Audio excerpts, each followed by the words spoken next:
اے سننا، واللہ یسمع تحاورکما، میں تم دونوں کی گفتگو کو سن رہا تھا. یہ اللہ کا سننا ہے، اللہ کا دیکھنا، اللہ کا سننا، یہ اللہ کی صفات ہے. اللہ کی ذات جو ہے کہاں ہے؟ عرش پر ہے. یہ غلیظ عقیدہ، یہ گندا عقیدہ امام بخاری رحمہ اللہ کے استاد ہیں امام ابن خزیمہ رحمہ اللہ، وہ فرمایا کرتے تھے اگر کسی اسلامی ریاست کے اندر کوئی ایسا شخص رہتا ہو جس کا یہ عقیدہ ہو، اللہ ذات کے لحاظ سے ہر جگہ ہے. اللہ تعالیٰ ذات کے لحاظ سے اپنے ایمان سے بتاؤ، اپنی دینی غیرت اور ضمیر سے بتاؤ، اس کو آپ کا ایمان اجازت دیتا ہے. اللہ ہر جگہ ہے. جب آپ نے ہر جگہ کہا، ایسے مرکز بھی ہیں جو شراب کے اڈے ہیں، زنا کے اڈے ہیں، نعوذ باللہ زنا ہو رہے ہیں، وہاں اللہ کی ذات ہے. کیا کہو گے؟ یہ گند کھانے اللہ کی ذات ہے. امام ابن خزیمہ فرماتے ہیں وقت کے حاکم کی ذمہ داری ہے ایسے شخص کو اپنے پاس بلائے اور اس کو کہے فل یستتب، اس سے توبہ کروائے. توبہ کر، یہ تیرا کفری عقیدہ ہے، بڑا غلیظ اور خبیث عقیدہ ہے، توبہ کر. اللہ کی ذات ہر جگہ نہیں ہے، اللہ عرش پر مستوی ہے. اگر وہ توبہ کرے تو ٹھیک ہے، وَإِلَّا فَلْيُقْتَلْ، اگر وہ توبہ نہ کرے تو وقت کے حاکم کو چاہیے اس کو قتل کر دے. وہ واجب القتل ہے، اور قتل کرنے کے بعد اس کی لاش کو مسلمانوں کی قبرستان میں نہ دفنائے بلکہ کچرے کے ڈھیر میں پھینک دے، اور کچرے کا ڈھیر بھی وہ جو آبادی سے دور ہو تاکہ آتے جاتے مسلمانوں کو اس کی بدبو سے تکلیف نہ ہو. ایسا گندا عقیدہ. اللہ کی ذات کے بارے عقیدہ بناؤ. یہ توحید کا پہلا سوال ہے کہ رحمان کہاں ہے؟ عرش پر مستوی ہے. آپ غور تو کریں، آپ اللہ کے بندو جب آپ دعا مانگتے ہیں تو کس طرح دعا مانگتے ہیں؟ یہ کیوں اس طرح دعا مانگتے ہیں؟ ذرا بتائیں تو صحیح. اس طرح آپ ہاتھ اٹھا کر کیوں دعا مانگتے ہیں؟ اگر خالق اور مالک اوپر نہیں ہے تو دعا مانگنے کا یہ انداز کیوں ہے؟ تھوڑا سا غور کیجئے میرے دوستو. یہ ایک بہت بڑا بگاڑ ہے جو اس امت میں شیطان نے پیدا کر دیا. اور ضمن بتاؤں، اللہ کی ذات کے حوالے سے، اللہ تعالیٰ کی صفات کے حوالے سے بدترین انسان نے جو بگاڑ پیدا کیا وہ جہم بن صفوان ہے. جہم بن صفوان یہ شاگرد تھا جاد بن درہم کا، اور جاد بن درہم شاگرد تھا ابان بن سمعان کا، اور ابان شاگرد تھا لبید بن عاصم یہودی کا جس نے نبی علیہ الصلوۃ والسلام پر جادو کیا تھا. گویا کہ یہ غلیظ عقیدے اگر آئے ہیں کس محلے سے آئے ہیں؟ کسی مسلمان کے محلے سے نہیں ہے، یہودی دفتر سے، یہودی محلے سے یہ غلیظ اور خبیث عقیدے آئے ہیں. اس عقیدے کو اپنایا دیا. جہم بن صفوان نے یہ عقیدہ جاد بن درہم سے لیا جس نے یہ عقیدہ گھڑا اللہ کی ذات، اللہ کی صفات کے بارے میں. اللہ کی صفات کا انکار کر دیا، اللہ کی صفات کو نہیں مانتا. اس ظالم نے کیا کہا؟ کلم اللہ موسیٰ تکلیما. میں نہیں مانتا کہ اللہ نے موسیٰ سے کلام کی. کیوں؟ کہا کہ اگر یہ مان لیا اللہ نے کلام کی، اللہ کا کلام کرنا اگر ہم مان لیں گے تو پھر اللہ کے ہونٹ ثابت کرنے پڑیں گے، اللہ کی زبان ثابت کرنی پڑے گی، اللہ کے دانت ثابت کرنے پڑیں گے. اس لیے کہ کلام کرنے کے لیے ہونٹ کی ضرورت ہے، زبان کی ضرورت ہے، دانت کی ضرورت ہے. یہ چیزیں ماننی پڑے گی. اندازہ لگائیے اس ظالم کو، اس خبیث کو یہ پتا نہیں وہ تو خالق ہے. اس کے حکم پر مخلوق بھی کلام کرتی ہے لیکن دانت نہیں ہے، ہونٹ نہیں ہے، زبان نہیں ہے. اس کا کیا کہو گے؟ قرآن کہتا ہے قیامت کے دن الیوم نختم علی افواہہم وتکلمنا ایدیہم وتشہد ارجلہم. قیامت کے دن ایک بندہ جب جھوٹ بولے گا، بکواسات کرے گا اور کہے گا یہ گناہ میرے نہیں ہے اللہ، یہ ساری غلطیاں میری نہیں ہیں. اللہ فرماتا ہے الیوم نختم علی افواہہم. آج قیامت کے دن اللہ تعالی ہونٹوں پہ مہر لگا دے گا. وَتُكَلِّمُنَا أَيْدِيهِمْ، یہ ہاتھ کلام کریں گے. وَتُكَلِّمُنَا أَيْدِيهِمْ، یہ ہاتھ کلام کریں گے. ہاتھ کی زبان ہے، ہاتھ کے ہونٹ ہیں، ہاتھ کے دانت ہیں. اللہ کا حکم ہے بغیر دانت کے، بغیر ہونٹ کے، بغیر زبان کے یہ ہاتھ گفتگو کر رہے ہیں، پاؤں گفتگو کر رہے ہیں. اور خالق محتاج ان چیزوں کا. یومئذ تحدث اخبارہا، قیامت کے دن اللہ زمین سے پوچھے گا بتا، یہ زمین اللہ کے سامنے پوری رپورٹ پیش کرے گی، یہ بندے میرے اوپر چل کے کیا کرتے رہے، کیا گناہ کرتے رہے، کیا اچھے کام کرتے رہے۔ زمین کے دانت ہیں، زمین کے ہونٹ ہیں، زمین کی زبان ہے، زمین کی اللہ کا حکم ہے، یہ گفتگو ہو رہی ہے، تم خالق کے بارے میں کہتے ہو۔ نبی علیہ السلام فرماتے ہیں عالم حجرن انی لعالم حجرن کان یسلم علی قبل ان ابعث وانی لعارفہ الان۔ نبی علیہ السلام فرماتے ہیں آج بھی میں اس پتھر کو جانتا ہوں جو میرے اعلان نبوت سے پہلے مجھے سلام کیا کرتا تھا۔ فرمایا کہ آج بھی میں اس پتھر کو جانتا ہوں، ابھی میری نبوت کا اعلان نہیں ہوا تھا، اس پتھر کے قریب سے میں گزرتا تھا، وہ مجھے سلام کرتا تھا۔ بتاؤ، پتھر کے ہونٹ ہیں، پتھر کی زبان ہے، پتھر کے دانت ہیں۔ ایک مشرک عورت نے میرے نبی علیہ الصلوۃ والسلام کی دعوت کی، نبی علیہ السلام پہنچ گئے، آپ نے لقمہ اٹھایا، علماء سے سنتے رہتے ہیں، آپ نے ہونٹوں پہ رکھا، زبان مبارک سے بھی وہ لقمہ لگ چکا، اندر جا چکا۔ پھر اس لقمے نے نبی علیہ السلام سے کہا اے اللہ کے پیغمبر مجھے نہ کھائیے، میرے اندر زہر ملا دی گئی ہے۔ آپ سے میں پوچھتا ہوں، اس لقمے کے دانت تھے، اس کی زبان تھی، اس کے ہونٹ تھے؟ نبی علیہ السلام نے وہ لقمہ نکال کے پھینکا، اس عورت سے کہا یہ تو نے کیوں حرکت کی؟ اس نے کہا میں نے جان بوجھ کے کی ہے، اس لیے اگر آپ سچے نبی ہیں اللہ آپ کو بتا دے گا، آپ کی سچائی کا پتہ چل جائے گا، اگر آپ جھوٹے نبی ہیں تو زہر کھا کر مر جانا بہتر ہے، میں نے جان بوجھ کر ہی کیا تھا، بتانا یہ چاہتا تھا۔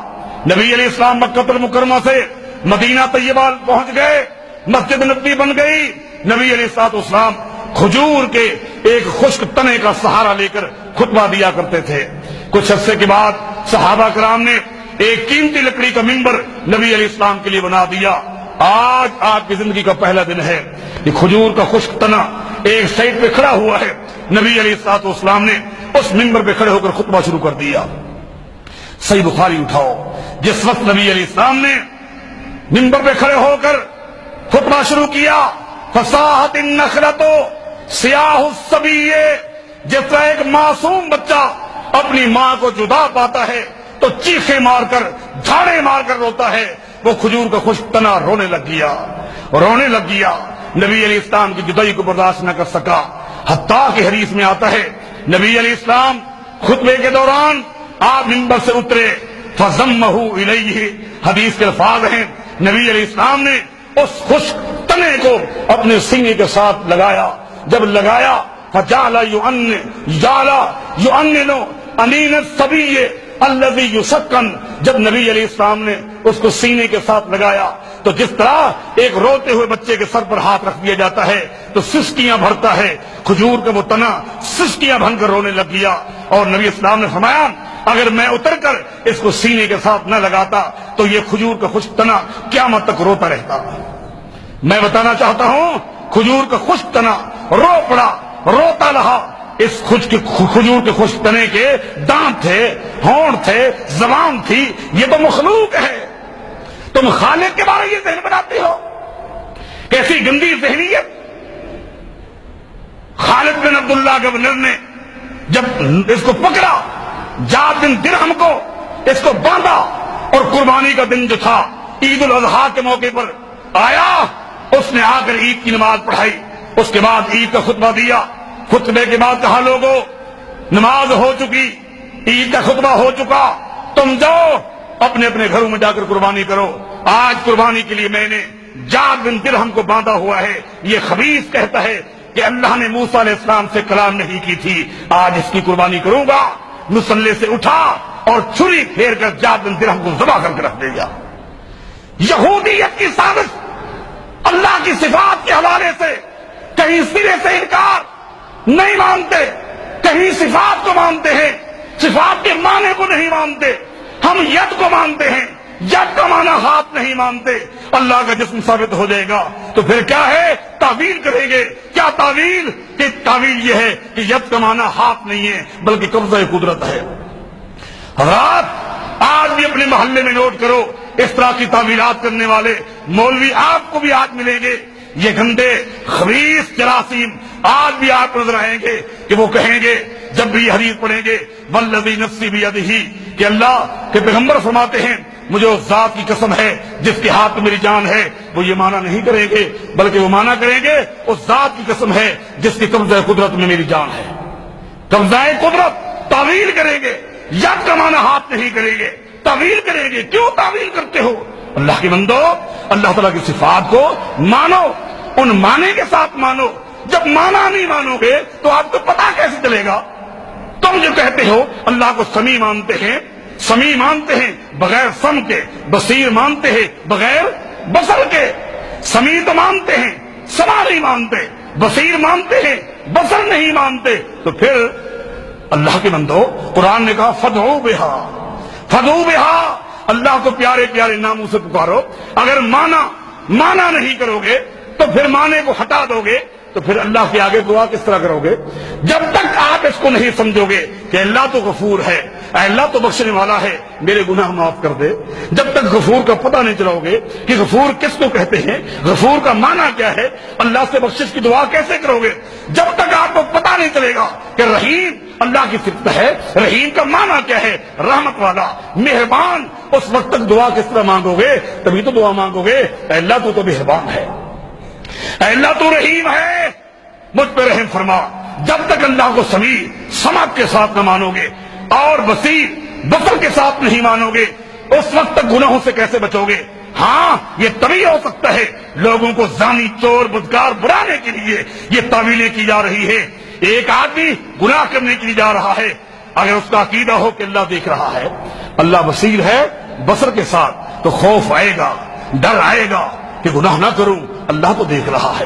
ایک بندہ بکواسات کرتا ہے، اگر اس کا عقیدہ ہو اللہ تو سمیع ہے، سننے والا ہے، سمیع کو سماع کے ساتھ مانے گا تو کبھی بکواسات نہیں کرے گا، اللہ کی ناراضگی سے ڈرے گا۔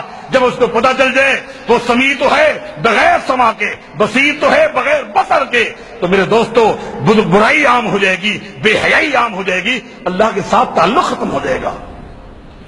لہذا اہل سنہ والجماعہ کا جو عقیدہ ہے وہ یہی ہے، اللہ کی ذات کو مانو کہ وہ عرش پر مستوی ہے، اس کی استوا کی کیفیت معلوم نہیں ہے، اور اس کی جتنی بھی صفات ہیں ان تمام صفات کو مانتے ہیں۔ ہاں البتہ اس میں تمثیل نہیں ہے، اس میں تمثیل نہیں ہے، اللہ کے ہاتھ ہیں، کس طرح ہیں ہم نہیں جانتے، ہم نہیں جانتے، اللہ تعالیٰ کے ہاتھ ثابت ہیں، ہاتھ کس طرح ہیں ہم نہیں جانتے، ہاتھ کی انگلیاں بھی ثابت ہیں، کہاں تعویل کرو گے؟ حدیث میں آتا ہے قیامت کے دن کیا ہوگا؟ اللہ تعالیٰ یجعل السماوات السبع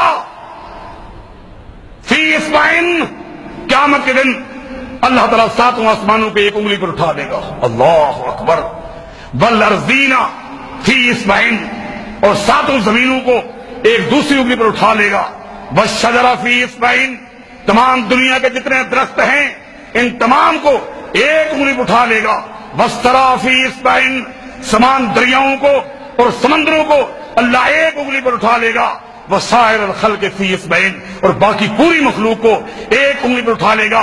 5 انگلیوں پر اس پوری مخلوق اٹھانے کے بعد اللہ فرمائے گا انا الملک، میں بادشاہ ہوں، این المتکبرون این الجبارون، دنیا کے ظالم حکمران کہاں ہیں؟ این ملوک الارض، اور دنیا کے بادشاہ کہاں ہیں؟ ظالم کہاں ہیں؟ آج میرا دبدبہ ہے، آج میری حکومت ہے، آج میرا روپ ہے، آگے سکتہ تاری ہے، کوئی جواب نہیں دے گا۔ اللہ ہاتھ کی انگلیوں پر پوری کائنات کو اٹھا لے گا، کیا تعویل کرو گے؟ اللہ کے عرش کے بارے تعویلات کہ جی عرش کا معنی عرش نہیں ہے، عرش کا معنی حکومت ہے، سلطنت ہے، کہ اللہ اپنی سلطنت پر قائم ہے۔ اگر عرش کا معنی یہی ہے، اپنی سلطنت پر قائم ہے، تو پھر قرآن کریم میں کیا ہے؟ وَيَحْمِلُ عَرْشَ رَبِّكَ يَوْمَئِذٍ ثمانیہ، قیامت کے دن 8 فرشتے اللہ کے عرش کو اٹھا کر لے آئیں گے۔ آیا حکومت کو اٹھایا جاتا ہے؟ اور سلطنت اٹھانے کی چیز ہے کہ سلطنت کو اٹھا کے لایا جائے گا؟ قربان جائے، ایک دن نبی علیہ السلام نے فرمایا آج اللہ نے مجھے اجازت دے دی ہے، کس چیز کی؟ آج میں تعارف کراؤں کہ جن فرشتوں نے اللہ کے عرش کو اٹھایا ہوا ہے وہ فرشتے کیسے ہیں۔ فرمایا کہ رجلاہ فی الارض السفلی، وہ فرشتے ایسے لمبائی میں ہیں کہ ان کے پاؤں 7ویں زمین پر ہیں، ان کے پاؤں 7ویں زمین پر ہیں، وفوق کرنہ عرش الرحمان، اور ان کے سر کے اوپر رحمان کا عرش ہے۔ وما بین شحمت اذنہ، وما بین شحمت اذنہ وعاتقہ مسیرۃ 700 عام، اور یہ فرشتے ایسے ہیں ان کے کان اور کندھے کے درمیان کا فاصلہ 700 سال کا سفر ہے۔ یہ فرشتے ہیں جنہوں نے اللہ کی عرش کو اٹھایا ہوا ہے۔ یہ سلطنت کو